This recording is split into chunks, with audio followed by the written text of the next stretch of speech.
For this week's imagery forum, I thought of an event from this past weekend, which was my water polo game, and I compared it to the imagery that I had in class this week while learning the material. From this last weekend, my overall vividness rating was a 4, my sight vividness was a 3, my touch vividness was a 2, my sound vividness was a 2, and my emotional vividness was a 4.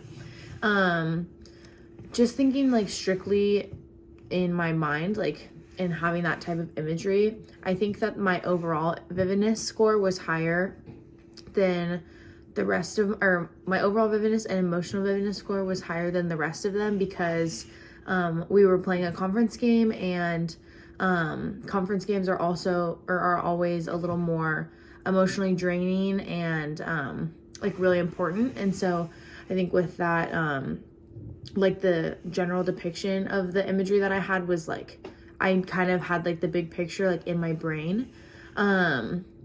Sight vividness received a score of 3, and I think that I felt this because I could like see myself doing all the actions that I did in my game before doing them. And then touch and sound vividness, I gave a score of 2 because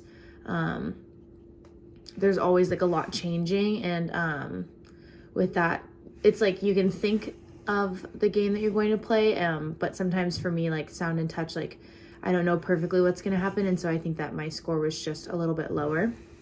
And then for the imagery that I had in class, I gave myself pretty much 3s for all of them.